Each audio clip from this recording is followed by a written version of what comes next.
নবীজির দুই চোখের কোনা দিয়ে বাপজি ঠোপে ঠোপে পানি ঝরছে। সাহাবা আবু বকর রাদিয়াল্লাহু তাআলা আনহু বাবা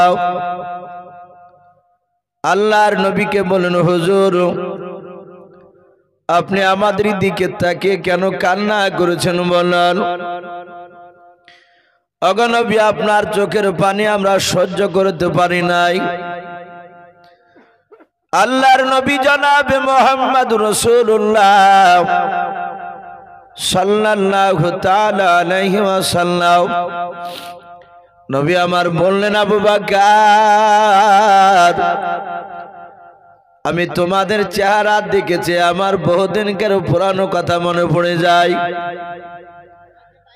হযরতে আবু বকর ডাক দিয়ে বলেন, নবী গো আপনার এমন কি পুরানো কথা মনে পড়ে যায় রাসূল বলেন? নবী বলেন, সাহাবা এখানে অনেকগুলো সাহাবা তোমরা রয়েছো, এই সাহাবার মধ্যে অনেক সাহাবার কথা আমার মনে পড়ে যায় যে দিনকে তারা আমাকে চিনতে পেরেছিল না চিনার কারণে আমাকে ধরে তারা মেরেছিল। ওরে সাহাবা আবু বকর, আমি সেই সাহাবাদের দিকে চেয়ে দেখতে যে তারা আজকে আমার জন্য জীবন দিতে পর্যন্ত তারা তৈরি হয়ে গিয়েছে। আল্লাহ নবীর সাহাবা হযরত ওমর ফারুক রাদিয়াল্লাহু তাআলা আনহু নবীজির হাত দুখানা জোড়ে ধরে কেঁদে কেঁদে বলতে লাগলেন, নবী গো বেয়াদবি হলে মাফ করবেন হুজুর।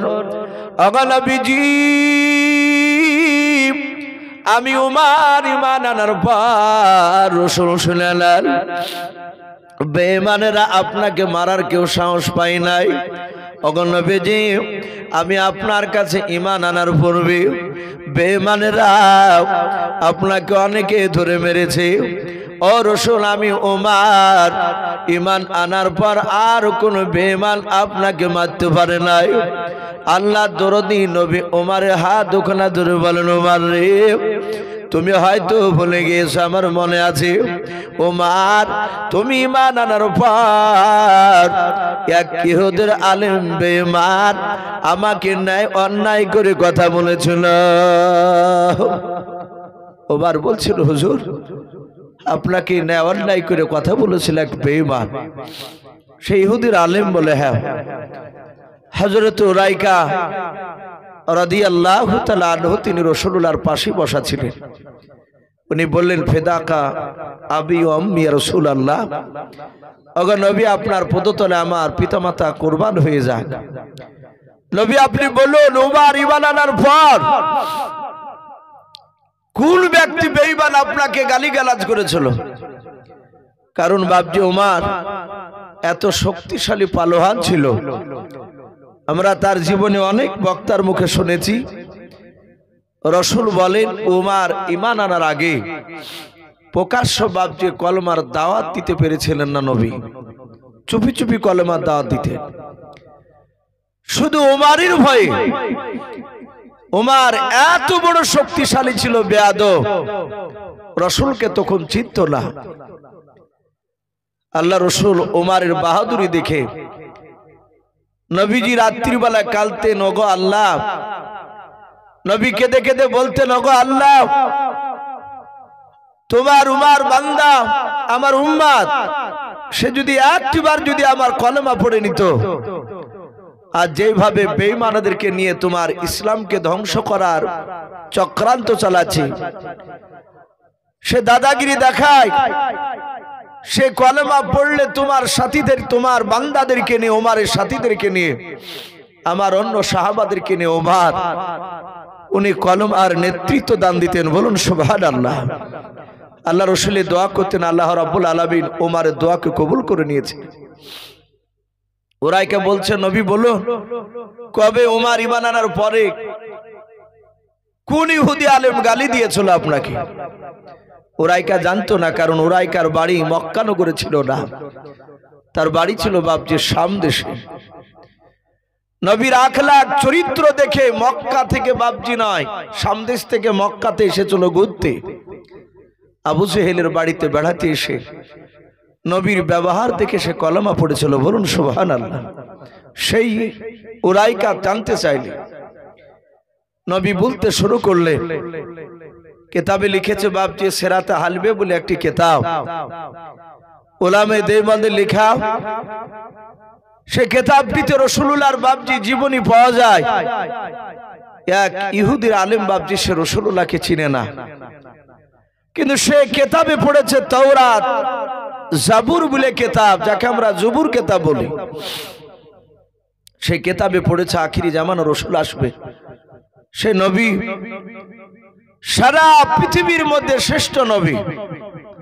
আমরা এমন একজন বাপজি নবীকে পেয়েছি যে নবী দুনিয়াতে আসার পূর্বেও একেবারে আদম আলাইহিস সালাম থেকে নিয়ে হযরত ঈসা রুহুল্লাহ আলাইহিস সালাম পর্যন্ত 1,24,000 মতান্তরে 2,24,000 নবী রাসূল আল্লাহ যত পাঠিয়েছে, সব নবী রাসূলের কাছে আল্লাহ আনন্দ করে আমার বিশ্ব রাসূলের অ্যাডভার্টাইজ করেছেন। জোরে বলুন আলহামদুলিল্লাহ।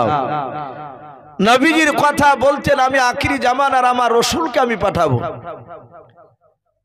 সম্মানিত ভাই আমার বাবা জীবনেরা, এই নবীজির গুণাবলী শোনার পর অন্যান্য নবী রাসূলরা তারা বলতেন, ওগো আল্লাহ, আমাকে নবী রাসূল না করে যেই নবীর তুমি বর্ণনা করেছো এত বড় দামি নবী, সেই নবীর যদি আমাকে উম্মাত করে বানাতে পাঠাতে, তাহলে আমি নবী রাসূল হওয়ার চেয়ে নবীর উম্মাত হলে এর চেয়ে বেশি খুশি হতাম। বলুন সুবহানাল্লাহ। এই নবীর আফসোস করতেন, সেই নবীর উম্মাত আমরা। ইহুদের আলেম পড়েছে যে মুহাম্মদ সাল্লাল্লাহু তাআলা আলাইহি ওয়াসাল্লাম যিনি আখিরি জামানার রাসূল হবে, তিনার চরিত্র সব ভালো, কিন্তু তার সবচেয়ে বাপজি দুটো বড় মহৎ গুণ হবে। সেটা হচ্ছে বলা হয়েছে কিতাবে তাওরাত জবুর কিতাবে, যে আখিরি জামানার যিনি রাসূল হবে তিনার সামনে হাজারো অন্যায় করলে তিনি অন্যায়কারীকে তিনি মাফ করে দিবেন। উনি জীবনে আমানতের খেয়ানত করবেন না। এটা হচ্ছে বাপজি রাসূলুল্লাহর চরিত্র কথা দেওয়া আছে। আর নবী পবিত্র জবানে এটা বলেছেন, আমার যারা উম্মতি হবে তাদের চরিত্র খারাপ হবে না। বলুন আলহামদুলিল্লাহ। সে আলেম হোক আর হাজী হোক আর যেই বেটা হোক না কেন, নবীর প্রকৃতি উম্মত হতে হলে বাপজি তার চরিত্রের মধ্যে কোনো ভুল আসবে না নবীর উপর ঈমান আনার পরে।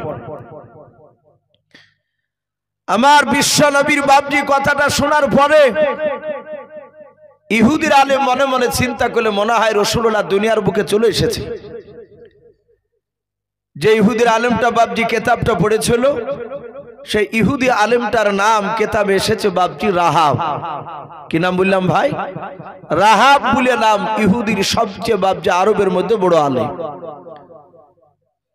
সে আলেম কিতাবটা পড়ার পর তার একটা ভাতিজাকে ডেকে বলল, ভাতিজা, এত সাজগোজ করে কোথায় বেরোছো? বলে, চাচা আমি সামদেশে যাচ্ছি। বলে, কেন? বলে, আমি সেখানে ব্যবসা করতে যাচ্ছি। আল্লাহ রাসূল সাল্লাল্লাহু তাআলা আলাইহি ওয়াসাল্লামের ব্যাপারে ইহুদির আলেমটা সে জীবনীটা পড়েছে তাওরাত জবুরে, কিন্তু ইহুদি আলেমটা রাহাবের বাপজি ভাতিজা, সে কিন্তু নবীকে চিনে না। বলল, ভাতিজা, সিরিয়ায় ব্যবসা নাই, সামদেশে ব্যবসা করতে গেলে দেখবা মানুষ যদি বলা বলি করে যে মক্কা নগরে একটা যুবক ছেলে সে নবুয়ত দাবি করেছে, তার নাম হবে মুহাম্মদ। সকলে ঠোঁট নড়ে বলুন সাল্লাল্লাহু আলাইহি ওয়াসাল্লাম। সেই নবীর আব্বার নাম হবে আব্দুল্লাহ, তার দাদার নাম হবে আব্দুল মুত্তালিব। সে নবুয়ত দাবি যদি করে, এই ভাতিজা, তাহলে তুমি দয়া করে ওখান থেকে ছুটে এসে একটু ঘটনাটা আমাকে একটু শোনাবা। মোবাইল পড়ে গেছে। যাক ভাই, একটা মোবাইল পাওয়া গিয়েছে। কোনো বাপজির কোনো ভাই কিংবা মা বোনে যদি পড়ে যায়, সঠিক প্রমাণ দিয়ে এই জালসাটি স্টেজের ওপর রাখা আছে, দয়া করে নিয়ে যাবে। আর কেউ যদি বলা বলি করে, যার মোবাইল সে যদি জানতে না পারে, আপনারা অনেকে শুনতে পাচ্ছেন, সে ব্যক্তিকে একটু বলবেন, সে এসে নিয়ে যাবে, না হলে হয়তো বেচারা কষ্ট পাবে। তো ভাই আমি বলছিলাম, ইহুদির আলেমটা বললো, ভাতিজা তুমি ছুটে এসে আমাকে বলবা। বলে ঠিক আছে, অসুবিধা নাই চাচা, আমি শুনলি আমি এসে বলে যাব। আপনারা জানেন আজ কয়েক মাস বাপজি পার হয়ে গেল, বছর পার হয়ে গিয়েছে। কর্ণাটকে বাপজি একটা যুবতী বোন আমার, মুস্কান বলে নাম, অনেকেই চিনেন। উনি কলেজে যাচ্ছিলেন, আর এক শ্রেণীর বাপজি বেয়াদব ছেলেরা তারা অন্য একটা স্লোগান তার সামনে বলছিল। আর সেখানে মেয়েটা আল্লাহকে দিকে লক্ষ্য করে ভরসা করে, হাদিসে এসেছে যারা ঈমান আনবে, প্রকৃতি যাদের ঈমান আসবে, তারা আল্লাহকে ছাড়া কাউকে ভয় পাবে না। বলুন আলহামদুলিল্লাহ। তো মেয়েটা নারে তাকবীর দিয়েছিল। নারে তাকবীর দেওয়ার কারণে ছোট বড় প্রতিটা মানুষ বাপজি ওই মেয়েটাকে বাপজি ইউটিউবে তারা দেখেছিল। সারা পৃথিবীর মুসলমানের ঈমানকে বাপজি জাগিয়ে দিয়েছিল মেয়েটা, শুধু একবার দুবার নারে তাকবীর বলাতে। কিন্তু মেয়েটার বাড়ি কর্ণাটকে, অথচ আমরা তার নামগুলো শুনতে পেয়েছিলাম। আমার বিশ্বনবী এমন একটা দেশে জন্ম নিয়েছিলেন, যে দেশে গোটা পৃথিবীর মানুষরা বাপজি মক্কা নগরে হজ করতে যেত। বলুন আলহামদুলিল্লাহ। সকলেই বাপজি হজ করতে যেত। আল্লাহ দরুদি নবী জনাবে মুহাম্মদ রাসূলুল্লাহ সাল্লাল্লাহু তাআলা আলাইহি ওয়াসাল্লামের কথা ইহুদির আলেমরা বাপজি নয়, সামদেশে মানুষরা বলা বলি করছে। একজন আরেকজনকে বলছে, ভাই শুনেছিস? বলে কি শুনেছি বলো? বলে মক্কা নগরে নাকি একটা ছেলে আলামিন বলে তাকে মানুষরা ডাকতো, সত্যবাদী বলে। সে নাকি জীবনে কারো অন্যায় করেনি, মিথ্যা কথা বলেনি। সে লোকটা আজ কয়েকদিন হলো সে নবতে দাবি করেছে, কলেমা দাওয়াত দিচ্ছে। মানুষেরা সব নবীজির গুণাবলীগুলো তারা শুনছিল। ইহুদির আলেমটার ভাতিজা সেও শোনার পরে 4-5 দিনকার দিন সোজা ছুটে এসে তার চাচাকে বলল, চাচা যেই লোকটার কথা বলছিলেন যে নবীর, সেই নবী মক্কা নগরে কলেমা দাওয়াত দিতে শুরু করেছে। বলে তাই? বলে হ্যাঁ। ইহুদির আলেমটা বাপজি সে চিন্তা করলো, রসুলের কাছে যাওয়া লাগবে আমাকে, আমি তার হাতে হাত দিয়ে কলেমা পড়ে মুসলমান হব। ইহুদের আলেমটা ঘর থেকে বাপজি 5টা টাকা হাতে করে নি পকেটে ভরে নিয়ে সে সোজা চলে গেল মক্কা নগরে। মক্কার কিছু লোককে বলে, ভাই এখানে মুহাম্মদ সাল্লাল্লাহু আলাইহি ওয়াসাল্লাম বলে ব্যক্তিটা কোথায় আছে?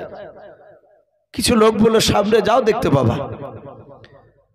আল্লাহ রসুলের কাছে বাপজি চলে গেলে ইহুদির আলেমটা নবীর কাছে গিয়েছেন, তখন কয়েকজন বাপজি সাহাবা ঈমান এনেছে।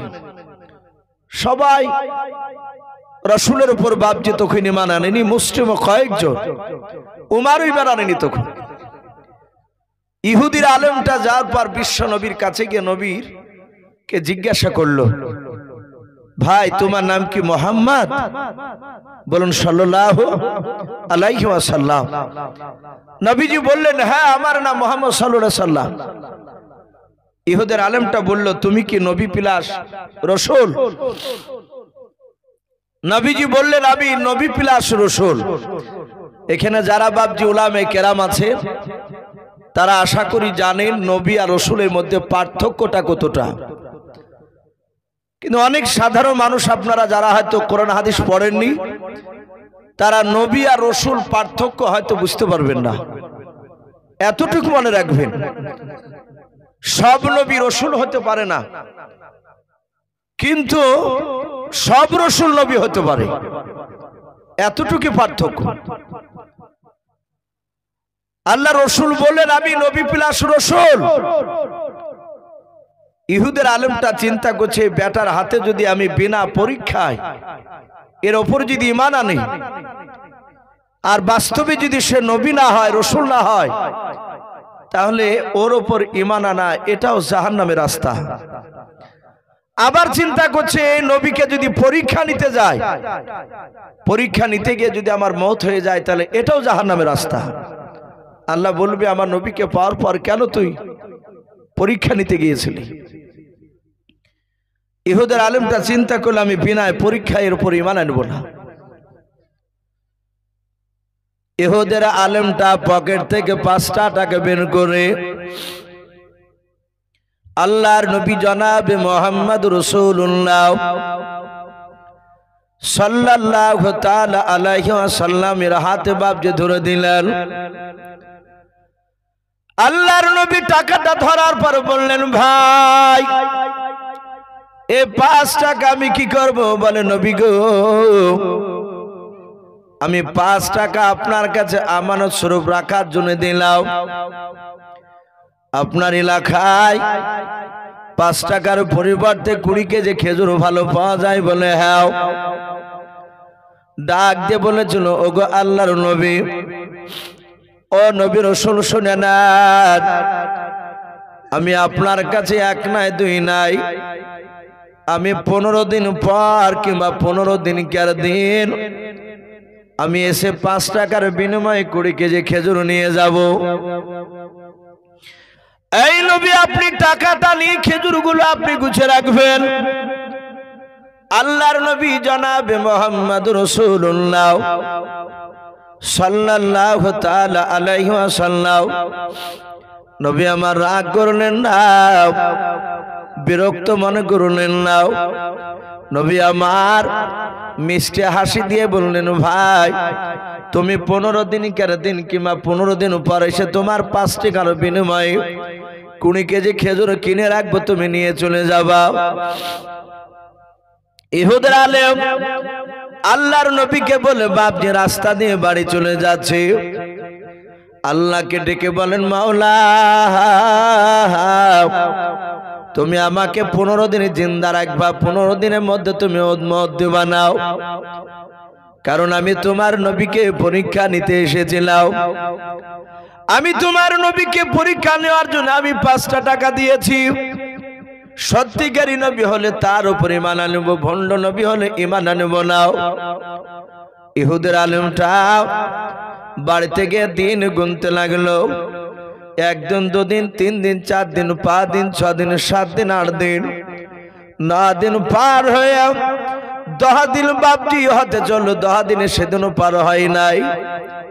ইহুদের আলেমটা সোজা সকালবেলা বাপজি বাড়িতে চলে গেল নবীজির দরবারে। এবার দ্বিতীয়বার মক্কা নগরে কোনো মানুষকে জিজ্ঞাসা করতে হলো না, কারণ ইহুদের আলেমটা নবীর কাছে প্রথমে এসে রাস্তা চিনে গিয়েছিল। আল্লাহ রাসূলের সাহাবারা নবীর কাছে বসা। আমিরুল মুমিনিন উমর ইবনুল খাত্তাব রাদিয়াল্লাহু তাআলা আনহু বাবা নবীর কাছে বসে আছে, খোলা তলোয়ার হাতে করে নিয়ে। মাত্র নবীর আমার কাছে ওমর 4 দিন হয়েছে ঈমান আনা, বলুন সুবহানাল্লাহ। একবার বাপজি টাটকা ঈমানদার সাহাবা ওমর 4 দিন কার হয়েছে বাপজি ঈমান আনা। ওমর ও বাপজি পাশে বসাও। আল্লাহ রাসূলের কাছে আসার পর বাবা ইহুদের আলেমটা বাপজি কথা না বলে সোজা এসে নবীর জামার বাপজি কলারখানাকে চেপে ধরলো। আল্লাহর নবী জনাবে মুহাম্মদ রাসূলুল্লাহ সাল্লাল্লাহু তাআলা আলাইহি ওয়াসাল্লাম নবী বলেন ভাই তুমি আমার কলারখানা কেন জামার ধরলে বলো? ইহুদের আলেমটা নবীর কলারখানা ধরে বাপজি এভাবে টানতে শুরু করলো, নবীকে হিলাতে শুরু করে দিল। আল্লাহর নবী বলেন ইহুদি ভাই দয়া করে আমার কলারখানা তুমি ছেড়ে দাও, আমার কষ্ট হতেছে। ইহুদির আলেম বাপজি শুনলো না, আল্লাহর নবীকে ডাক দিয়ে বলল, ভণ্ড তোকে কারা নবী বলে মানে বল, কারা সত্য নবী বলে মানে বল। আল্লাহর নবী বললেন, ভাই এই দেখো আমার পাশে যারা বসে আছে এরা সবাই মিলে আমাকে সত্য নবী বলে মেনে নিয়েছে। ভাই রে, কেন তুমি আমার কলা ধরে আমাকে ন্যায় অন্যায় করে কেন কথা বলছো, আমাকে লিদ ভাষায় কেন কথা বলছো বলো। ইহুদির আলেমটা বলল, তুই ভণ্ড নবী, তোর আব্বা ভণ্ড, তোর মা মিথ্যাবাদী, তোর দাদা মিথ্যাবাদী, 14 পুরুষ তোর মিথ্যাবাদী। ওরে ভাই, আল্লাহর নবী ডাক দিয়ে বলেন, ইহুদি ভাই তুমি আমাকে কেন অত বড় মিথ্যা তোহমত লাগাছো বলো, আমার কলার কেন খানা ছেড়ে দাও, কেন এরকম অন্যায় করে কথা বলছো বলো। ডাক দিয়ে বলেছিল, ভাই তোমার কাছে আমি এক নাই দুই নাই, আজ 20 দিন পার হতে চললো, তোমার কাছে 20 দিন আগে আমি 5টা টাকা দিয়ে গিয়েছিলাম, আমি 15 দিন 11 দিন এসে খেজুর নিয়ে যাব বলেছিলাম 20 কেজি, তুমি কথা দিয়েছিলে। 15 দিন আসলাম, সেদিন তুমি অস্বীকার করেছো, তারপরের দিন আসলাম, সেদিন অস্বীকার করলাম, আজকে 4 দিন হলো তোমার কাছে আমার আশাও, তুমি একেবারে ওয়াদা খেলাফ করে মিথ্যাবাদী নবী। এই তোমাকে মিথ্যাবাদী নবী, তোমাকে সত্য বলে কেউ মানা যাবে না। এরা বুঝে না, তাই তোমাকে বারণ করেছি, এদেরকে বারণ করেছি, এরা যেন তোমাকে কথা যেন সত্যবাদী বলে যেন না মানে। আল্লাহর নবী জনাবে মুহাম্মদ রাসূলুল্লাহ সাল্লাল্লাহু তাআলা আলাইহি ওয়াসাল্লাম ডাক দিয়ে বললেন, ভাই ইহুদি, আমার মনে হয় তোমার গণনার মধ্যে ভুল রয়েছে। ওরে ইহুদি ভাই, আজ 1 2 3 4 করে আজ 10 দিন হতে চলল, পার হয় না। আর ইহুদি বলছে, না এই আমি তোর কথা শুনবই না, এর আগে তুই এভাবে মিথ্যা কথা বলেছিস।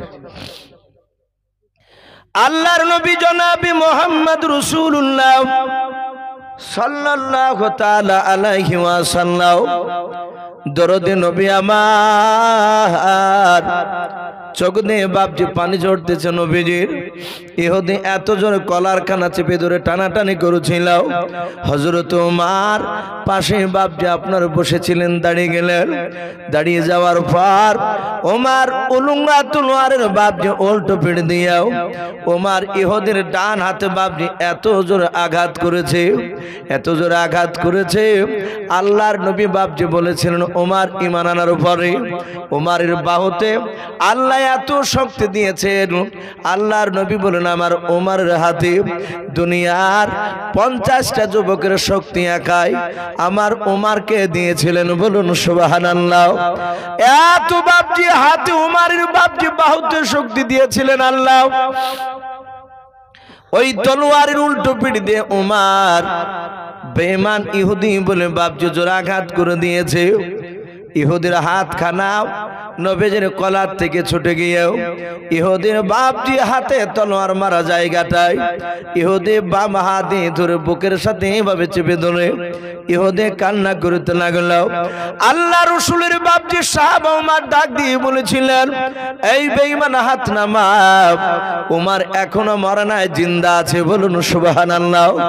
এই কথা বলার পর ওমর বিশ্ব নবীকে ডাক দিয়ে বলল, হুজুর আপনি অনুমতি দেন, এ বেঈমানকে আর পৃথিবীর বুকে বেঁচে রাখবো না, এ বেঈমানকে এখনই তাকে জাহান্নামে পাঠিয়ে দেব। ও আল্লাহর নবী, যে আপনি একবার হুকুম দেন।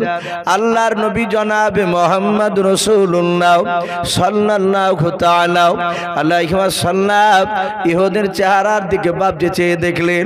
ইহুদের চাউনি বাপজি আলাদা মনে হচ্ছে, কিন্তু তার চোখ দিয়ে পানি ঝরতেছে। ইহুদি মনে মনে ভাবছে, মওলারে তোমার নবীকে আমি পরীক্ষা নিতে এসেছিলাম বলে তোমার নবীকে আমি অন্যায় করে গালে দিয়েছে, সত্য নবী না মিথ্যা নবী এটা পরীক্ষা করার জন্য ওগো মাওলা তোমার নবীর কলা ধরেছিলাম, ওমর আমাকে মেরেছে। আমি দেখতে চাই তোমার নবী ওমরের মারের বিচার করে কেনাও। যদি বিচার না করে তাহলে জানবেন আখিরি জামানার নবী হতে পারবে না, এ ভণ্ড নবী, মিথ্যা নবী। আল্লাহ রাসূলের চেহারার দিকে চেয়ে কান্না করেছিলেন। ওই দিকে আল্লাহর নবী জনাবে মুহাম্মদ রাসূলুল্লাহ সাল্লাল্লাহু তাআলা আলাইহি ওয়াসাল্লামের কাছে ওমর ডাক দিয়ে বলো, হুজুর অনুমতি দেন, এ বেঈমানকে জবাই করে জাহান্নামে পাঠিয়ে দেই। এত বড় স্পর্ধা ওমরের সামনে আপনার কলা ধরে টানাটানি করতেছিল। আল্লাহর নবী বলেন, ওমর উত্তেজিত হও না, তুমি বসে যাও। ওমর বসে পড়লেন। আল্লাহর নবী বলেন, ওমর রে তাড়াতাড়ি বলো, ইহুদে তোমার কলা ধরে চলো না আমার কলা ধরে চলো বলো। ওমর বুঝতে পেরেছে এটা আমার বেয়াদবি হয়ে গিয়েছে। আল্লাহর নবী ডাক দিয়ে বলেন, ওমর রে তাড়াতাড়ি বলো, তোমার কলা ধরে চলো না আমার কলা ধরে চলো ইহুদি বলো। ওমর বললেন, নবী গো আপনার কলা ধরে চলো আমার কলা ধরে নাই। আল্লাহর নবী বলেন, ওমর আমি কি তোমাকে মারতে বলেছিলাম? বলে নাও। বলে তাহলে তুমি ইহুদিকে কেন তুমি মারিলে? বলে হুজুর আমি সহ্য করতে পারি নাই। ও নবীজি আপনার উপর ঈমান আনার পূর্বে রাসূল আপনাকে চিনতাম না। কোরআন পাকে বাপটি লিখেছে, বেঈমান আবু জেহেল তার দলবল সবাই মিলে বাবা মিটিং করতো। তারা বলতো নবীজির এবং নবীর সাথে ভাইদেরকে যাকি দেখবাও তাদের কথা শুনবা না, লা তাসমাউ লিহাযাল কুরআন। বেঈমানেরা আল্লাহর নবীকে দেখলে তারা কোরআনের কথা শুনতো না। এইভাবে তারা নবীকে নবীর সাহাবাদেরকে দেখলে কানে আঙুল ভরে দিয়ে বাপ যে চলাফেরা করতো, তাদের পকেটে তুলো নিয়ে বেড়াতো, যাহাতে নবীকে দেখতেন নবীর সাহাবাদেরকে দেখতেন, আর সাথে সাথে পকেট থেকে তুলা বের করে তারা কানে ভরে দিত যেন নবীজির কথাগুলো যেন তাদের কানে না যায়। আবু জেহেলরা জানতো, উদমা সাইবারা জানতো, আবু লাহাবরা জানতো আল্লাহ নবীর কথা কেউ যদি 5 মিনিট ধরে বাপ যে যদি শুনে নেয় ওই লোকটা ঈমান না নিয়ে থাকতে পারবে না। বলুন সুবহানাল্লাহ। তাই হযরত ওমর ডাক দিয়া বলেছিলেন, হুজুর আমি আপনার উপর ঈমান আনার আগে রাসূল আপনাকে চিনতাম না। আপনার উপর ঈমান আনার পর আমি জানতে পেরেছি আপনি কত বড় সত্যবাদী নবী। ওগো আল্লাহর নবী, সারা পৃথিবীর মানুষ যদি একদিকে হয়ে যায়, আপনার বিরোধিতা যদি করে, আপনাকে যদি খারাপ বলে, ওগো নবী আমি ওমর একদিকে আলাদা হয়ে আপনাকে খারাপ বলতে পারবো না। আমি জানি আপনি কোনোদিন মিথ্যা কথা বলতে পারেন নাই, কাউকে আপনি আঘাত দিতে পারেন নাই। আল্লাহর রাসূল বললেন, ওমর রে শুনে না, আমি তোমাকে হুকুম করি নাই। বলে নাও তাহলে তুমি যে মেরেছে ইহুদিকে মেরেছে এটা অন্যায় হয়েছে তোমার। ওরে আমার ওমর দয়া করে ইহুদের হাত ওখানা ধরে তুমি ক্ষমা চেয়ে নাও। ইহুদি মনে মনে ভাবছি মুহাম্মদ সাল্লাল্লাহু আলাইহি ওয়াসাল্লাম এত কড়া বিচার করবে তা আমি জানতাম না। আল্লাহ রাসূল বললেন, ওমর এখন এই মুহূর্তে তুমি ইহুদির হাত দুখানা ধরে ক্ষমা চাও। ওমর আর শিকিন বরাবর বাপ যে দেরি করলেন নাও, সাথে সাথে ইহুদির হাত দুখানা ধরে বললেন, ওরে ইহুদি ভাই, ওমর কিন্তু বাতিলের কাছে মাথা নত করে বান্দা নয়। বলুন সুবহানাল্লাহ। ওমর ঈমান আনার পর থেকে ওমর লোকটা একেবারে আলাদা, সব সাহাবারা জানতো। ওমর ঈমান আনার পর শুধু রাসূল আর আল্লাহকে ছাড়া কাউকে চিনতেন না। আমরা জানি ওমরের আসল নাম হচ্ছে ওমর ইবনুল খাত্তাব, খাত্তাবের বেটা ওমর। কিন্তু আরেকটা নাম তার লাকাব দেওয়া হয়েছে ফারুক, বলে না ওমর ফারুক রাদিয়াল্লাহু তাআলা আনহু। এই ফারুক এটা আরবি শব্দ, এর আবিধানি করতে হচ্ছে বাপজি পার্থক্যকারী। ওমরে ফারুক, ওমর পার্থক্যকারী। কেন আল্লাহ রাসূল ফারুক টাইটেল দিয়েছিলেন? আমরা জানি আবু বকর, এর ভালো নাম হচ্ছে আবু বকর ইবনে আবু কুহাফা। আবু কুহাফার বেটা আবু বকর, কিন্তু আবু বকরের বাপজি আপনার নামের শেষে দেখেন সিদ্দিক বলে, বলে না? এই সিদ্দিকটা নবীজির দেওয়া টাইটেল। এমনি এমনি দেয়নি। আমার বিশ্ব নবী আবু বকর সিদ্দিক এই কারণে বলেছিলেন যে সিদ্দিক আজ থেকে তুমি সত্যবাদী, তুমি মিথ্যা বলতে পারো না। আমরা জানি বিশ্বনবী মেরাজে গিয়েছিলেন, মেরাজ থেকে ফিরে এসে মক্কাতে বাপজি মসজিদি মক্কা থাকা অবস্থায়, মক্কাতে নবী থাকা অবস্থায় মদিনাতে যাওয়ার আগে মেরাজে গিয়েছিলেন। কে বলেছেন 49 বছর বয়সে, কে বলেছে বাপজি 51-52 বছরে। তা আল্লাহ রসুল মেরাজ থেকে ফিরে এসে সকালবেলায় ফজর নামাজ পড়ে সাহাবাদের সামনে মেরাজের ঘটনা আলোচনা করছিলেন। বেঈমান আবু জেহেলরা, উতবা, সাইবারা ওরা প্রতিদিন সকালবেলায় মসজিদের দেওয়ালে গিয়ে কান লেগে শুনতো যে মুহাম্মদ সাল্লাল্লাহু আলাইহি ওয়াসাল্লাম রাতের বেলায় এমন কি কথা বানিয়েছে, নিত্য নতুন কথা বলে, নিশ্চয় বানায়। তাই তারা মসজিদের পাশ থেকে বাপজি কথাগুলো শুনতো, শুনে নবীর বিরুদ্ধে অপপ্রচার করে বেড়াইতো। মেরাজের ঘটনা যাহাতে শুনলেন, আবু জেহেলরা জানালা দিয়ে দেখলো যে কোন সাহাবা আসে নাই। কিতাবে লিখেছে সেদিন আসে নাই আমার বিশ্ব নবীর বন্ধু আবু বকর, যে কোনো কারণবশত বাপজি ফজর নামাজ পড়তে যেতে পারেনি। আবু জেহেল, উতবা, সাইবা এরা সব বেঈমানেরা, আর 10টা লোক সোজা আবু বকরের বাড়িতে। আবু বকরকে গিয়ে বলছেন, আবু বকর, আমরা তো তোমাদের দুশমন আর তোমরা আমার দুশমন। আমি সত্য কথা বললে তো বিশ্বাস করবা না। তোমার নবী আজ এমনই ভুলভাল কথা বলেছে, এ শুনলে তুমি অবাক হয়ে যেতে। আবু বকর বললেন, আমার রাসূল ভুলভাল বলতে পারে না, বলুন আলহামদুলিল্লাহ। এটা আমার বিশ্বাস, নবী মিথ্যা কথা বলতে পারে নাই, ও ভুলভাল বলবে না। আবু জেহেল বলল, এক্ষুনি শুনে আসলাম লাত উজ্জার কসম বলছি। বেঈমানরা সেই সময় লাত উজ্জাকে ডাকতো। ওরা কোনো কথা, সত্য কথা প্রমাণ করতে গেলে ওরা লাত উজ্জা কসম খায়। আমরা যেমন বলি না যে আল্লাহরই কিরিয়ে খোদার কসম বলে তো অনেকে। আর মনে রাখবেন, যে কথায় কথায় ক্রিয়া কাটবে জানবেন ও মিথ্যে কথা মনে হয় বলছি। আল্লাহ বাদ দিয়ে অন্য কারো তো কসম খাওয়া যাবেই না। তো ও বলছে যে আমি লাত উজ্জার কসম করে বলছি। এই মুহূর্তে শুনে আসলাম, বলে কি, বলে তোমার নবী নাকি আজকে রাতে নাকি ওই মসজিদে হারাম থেকে ওই বাইতুল মুকাদ্দাস গিয়েছিল। যে মসজিদে হারাম থেকে বাইতুল মুকাদ্দাস যেতে, উঠে চেপে যেতে প্রায় 16 থেকে 17 দিন সময় লাগে। বলুন আলহামদুলিল্লাহ। এতটা রাস্তা এক রাতে নাকি ওখানে যাই, আবার ওখান থেকে সত্য প্রকাশমান পাড়ি দিয়ে জান্নাত জাহান্নাম দেখে আসলো।